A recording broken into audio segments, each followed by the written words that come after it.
So I give my life, it's all or nothing. Yes, I lay it down for Zion's gate.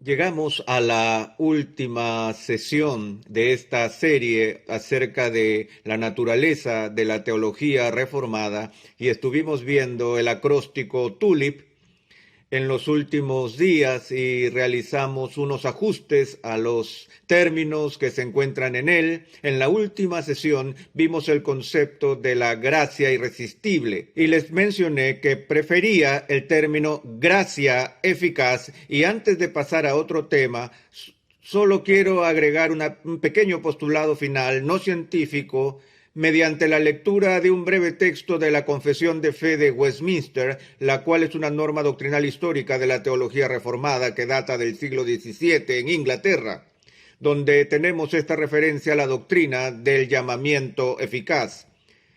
Dice así: todos aquellos a quienes Dios ha predestinado a la vida, y a ellos solamente, tiene Él a bien a su tiempo señalado y aceptado llamar eficazmente por su palabra y espíritu de ese estado de pecado y muerte en el que están por naturaleza a la gracia y la salvación por Jesucristo, iluminando espiritual y salvíficamente su entendimiento a fin de que comprendan las cosas de Dios, quitándoles su corazón de piedra y dándoles un corazón de carne, renovando sus voluntades y por su omnipotente poder, predisponiéndolos a lo que es bueno y trayéndolos eficazmente a Jesucristo, de manera que ellos vienen muy libremente, habiendo sido dispuestos por su gracia.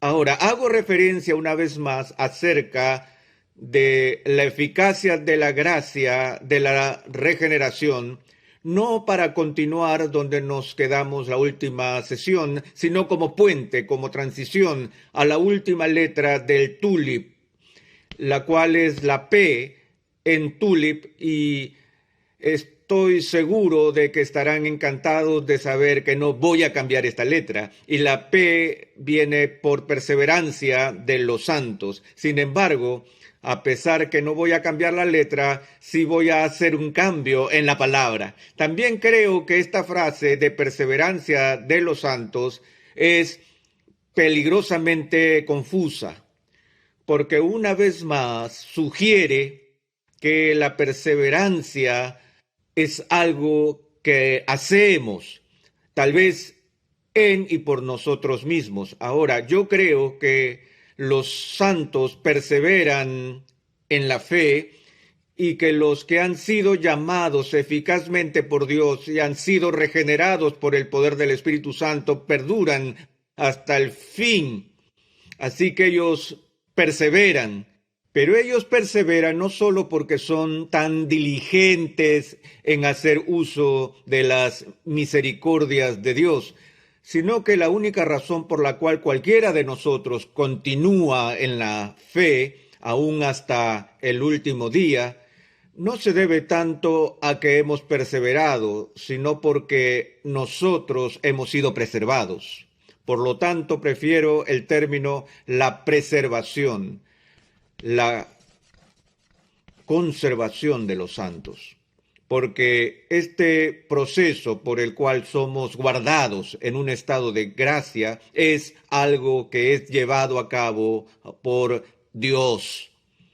Ahora leemos esta declaración de la confesión sobre Dios llamándonos con eficacia a la fe, que regeneración la llamamos la iniciativa divina, y se refiere a la primera etapa en nuestra transformación. Así como entramos a este mundo a través del proceso de nacimiento biológico, El nuevo nacimiento no se refiere a la totalidad de la nueva vida cristiana, sino que se refiere al principio de ella, al primer paso. El paso que se lleva a cabo por la iniciativa de Dios cuando Él vivifica nuestras almas de la muerte espiritual a la vida espiritual. Y por eso llamamos a esa iniciativa divina el punto de inicio. Y ese es el principio que es ejecutado, como digo, una vez más por Dios. Ahora, ¿qué escribió Pablo a los filipenses? Él dice que el que comenzó la buena obra en vosotros, la perfeccionará hasta el fin. Ahí está la promesa de Dios de que lo que Él empieza en nosotros tiene la intención de terminarla. Entonces, el viejo axioma de la teología reformada sobre la perseverancia de los santos es este. Si tú la tienes, es decir, si tú tienes una fe genuina y estás en un estado de gracia salvadora, si la tienes, nunca la pierdes. Y si la pierdes, nunca la tuviste. Sabemos que hay muchas personas que hacen profesión de fe y que luego se apartan y repudian o se retractan de su profesión de fe. Tal como Juan afirma en el Nuevo Testamento, estaban los que dejaron el grupo de los discípulos. Y Juan dice de ellos, salieron de nosotros, pero no eran de nosotros. Estaban con los discípulos en términos de apariencias externas antes de apartarse, antes de dejar al grupo de los discípulos de Jesús. Habían hecho una profesión de fe externa y Jesús deja claro que eso es posible hacer, aun cuando uno no tenga lo que dice estar profesando. Recuerde que Jesús dice, este pueblo con sus labios me honra, pero su corazón está lejos de mí. Y aunque advierte al final del Sermón del Monte que en el último día del juicio muchos vendrán a él diciendo, Señor, Señor, ¿no hicimos esto en tu nombre? ¿No hicimos aquello en tu nombre? Y él les declarará, diciendo, apartaos de mí, hacedores de maldad. Yo nunca os conocí. No que los conocí por una temporada y luego se perdieron y me traicionaron. No.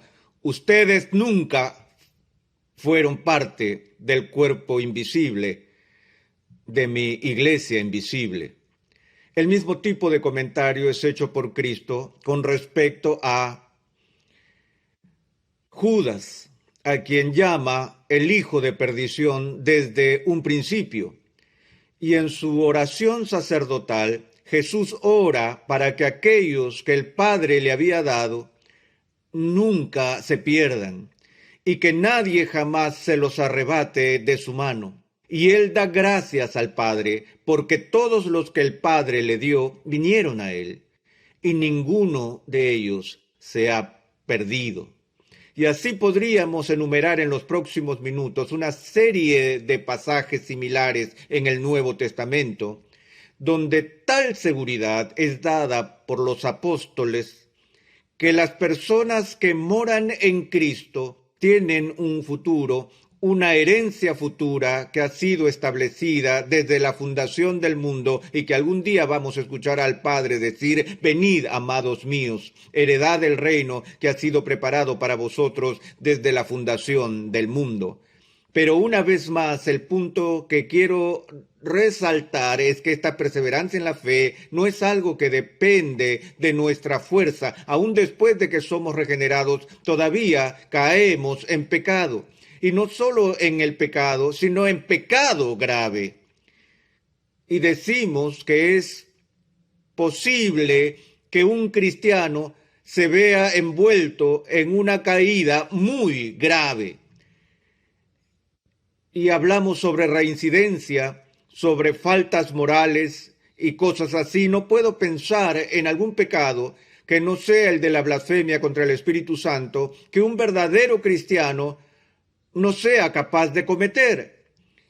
Vemos, por ejemplo, el modelo de David en el Antiguo Testamento, donde David fue sin duda un hombre conforme al corazón de Dios, fue sin duda un hombre regenerado, tenía el Espíritu de Dios en él, tenía un profundo amor apasionado por las cosas de Dios, y sin embargo este hombre no solo cometió adulterio, sino que se involucró en una conspiración para que el marido de su amante muriera en la guerra, lo que era en sí una conspiración para matar. Y eso es un asunto serio, muy serio. Y observamos el serio nivel de arrepentimiento al que David fue conducido como resultado de las palabras del profeta Natán. Pero el punto es que David cayó, y cayó muy hondo, como el apóstol nos advierte, en contra de tener una visión inflada de nuestra propia fuerza espiritual. Por lo que él dice, así que el que piensa estar firme, mire que no caiga. Y nosotros caemos y nos alejamos de la gracia. No es que caemos por completo, pero nosotros caemos en acciones muy graves. Nada más grave que la del apóstol Pedro, quien en público, con maldiciones, aún habiendo sido advertido, negó a Jesucristo, jurando que él nunca lo conoció. Una traición pública a Cristo. Él cometió traición contra su Señor. Recuerdan que antes de este episodio él había sido advertido sobre este evento. Ya se imaginan, Pedro dijo que esto jamás ocurriría, él jamás se comportaría de tal manera. Y recuerdan la advertencia de Jesús, Simón, Simón, Satanás te ha pedido para estremecerte como al trigo.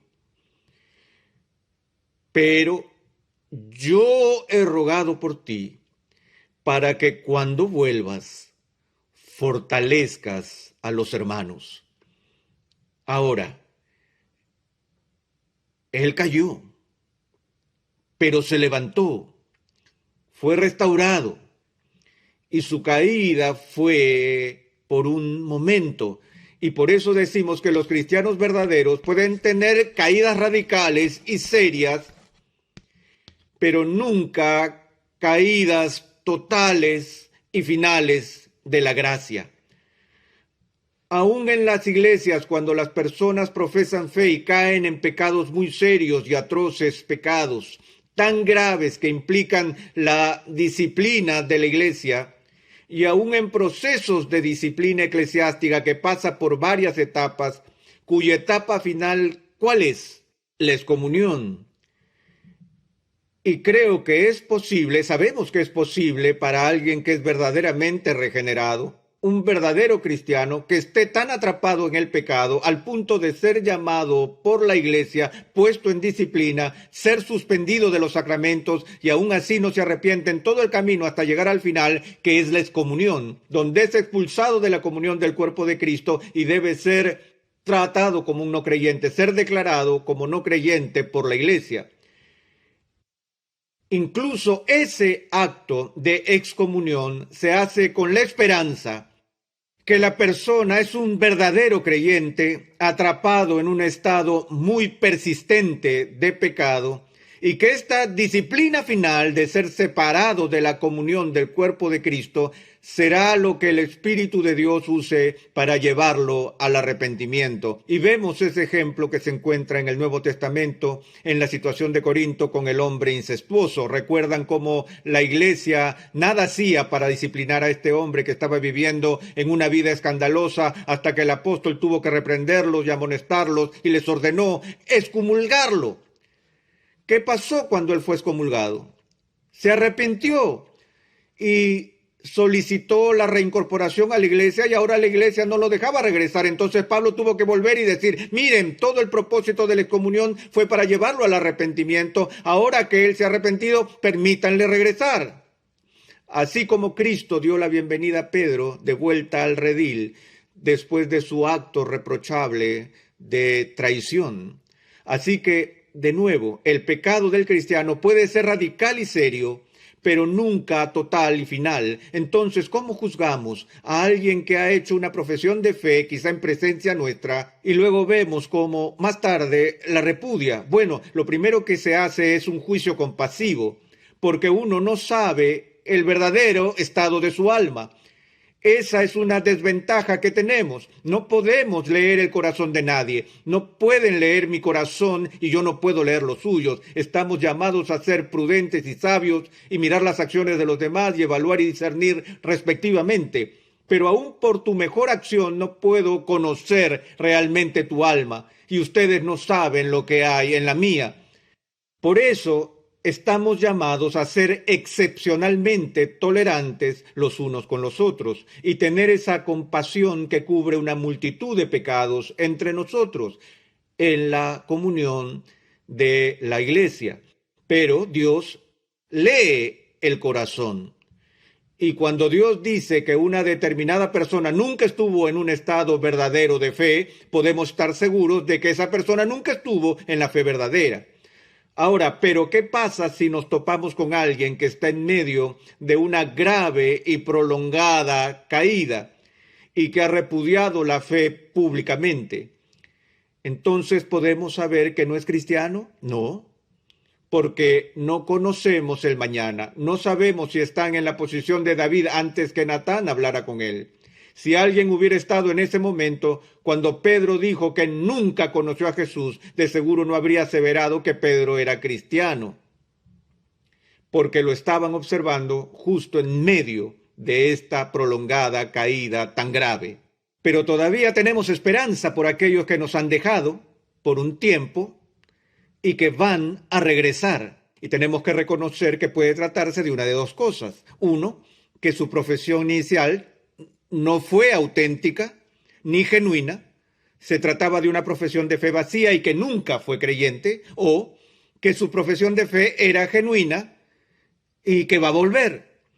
Pero eso se lo dejamos a Dios en ese punto.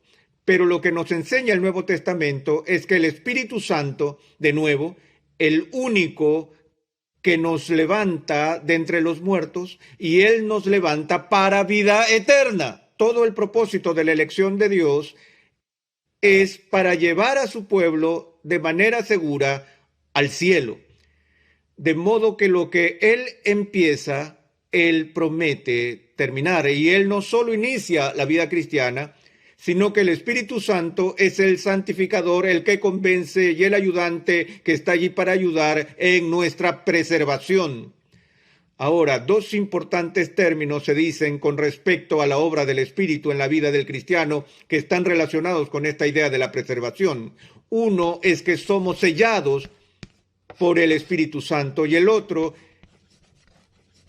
es que se nos dan las arras del Espíritu. Vamos a ver este último primero. El término arras del Espíritu se extrae del lenguaje comercial de los tiempos bíblicos y la única cosa que puedo pensar sobre eso es un paralelo que en nuestros días sería lo que llamamos una cuota inicial de dinero. Cuando alguien va a comprar una casa y se hace el contrato inicial, se da una porción de dinero como pago a cuenta o como pago inicial, lo que es una promesa de que usted tiene la intención de obtener un préstamo y cerrar el trato y pagar el resto del saldo. Y para demostrar que estás interesado, en serio entregas este pago. Ahora, sé que hay gente que ha pagado dinero de buena fe, pero que no logra cumplir. Tal vez ellos no estaban tan interesados en primer lugar, o tal vez aparecieron circunstancias que hicieron imposible el continuar con el compromiso. Pero amados, cuando Dios, el Espíritu Santo, les es dado a ustedes por el Padre como prenda, cuando el Espíritu mismo que mora en ustedes es el compromiso del Padre para su futuro, ¿realmente creen que el Padre vaya a fallarles en cumplir con el pago final? No tenemos un fajo de billetes, sino el Espíritu de Dios mismo morando en nosotros como promesa de Dios de finalizar la obra. Y no solo nos da las arras del Espíritu, sino que Él nos sella en el Espíritu Santo. Cuando Dios escribe nuestros nombres en el libro de la vida, Él no lo hace con un borrador a mano. sino que lo hace por la eternidad. Y Él nos sella en el amado para siempre. Ahora, finalmente, una de las razones por las que tenemos confianza en nuestro futuro no es solo por el ministerio del Espíritu Santo que acabo de mencionar rápidamente, de paso, sino por lo más importante debido a la labor que realiza Jesús. A veces tenemos una tendencia, o a veces creo tenemos la tendencia a pensar que cuando Jesús vino y vivió su vida de perfecta obediencia y cumplió todas las exigencias de la ley que hemos incumplido, y entonces por su obediencia pasiva pagó el precio de nuestros pecados con la perfecta expiación, Él hizo todo lo que necesitamos que Él hiciera por nosotros. Pero nos olvidamos de que cuando ascendió al cielo y se sentó a la diestra de Dios y fue entronizado como Rey de Reyes y Señor de Señores, Él no solo fue a su reino, sino que también entró al cielo como nuestro gran sumo sacerdote. Y la función principal de nuestro sumo sacerdote, como Él nos dice, es el de interceder por nosotros diariamente ante el Padre. Jesús intercede por mí, por mi salvación final. No solo oró por sus discípulos en Juan 17 para que nunca fueran arrebatados de la mano de Dios, sino que Él ora por nosotros, para que seamos preservados. Ahora bien, miren a Judas y a Pedro. Ambos traicionaron a Cristo. Uno de ellos era un creyente y el otro no lo era. Ambas acciones fueron indignantes en extremo. La traición total a Cristo. Ambas fueron anticipadas por Cristo. Y cuando Él le dijo a Judas lo que iba a hacer, Él terminó su comentario diciéndole a Judas, lo que vas a hacer, hazlo más pronto. Y lo despidió. Pero cuando hizo el mismo tipo de predicción sobre el comportamiento de Pedro, como ya lo hemos mencionado, Satanás os ha pedido para zarandearos como a trigo. ¿Recuerdan lo que dijo? Pero Simón, he rogado por ti, para que una vez vuelto, no para cuando vuelvas, sino que una vez vuelto, confirma a tus hermanos. Mi confianza en mi preservación no está en mi capacidad de perseverar, sino que mi confianza descansa en el poder de Cristo para sostenerme con su gracia y por el poder de su intercesión por nosotros, es que Él nos va a conducir con seguridad.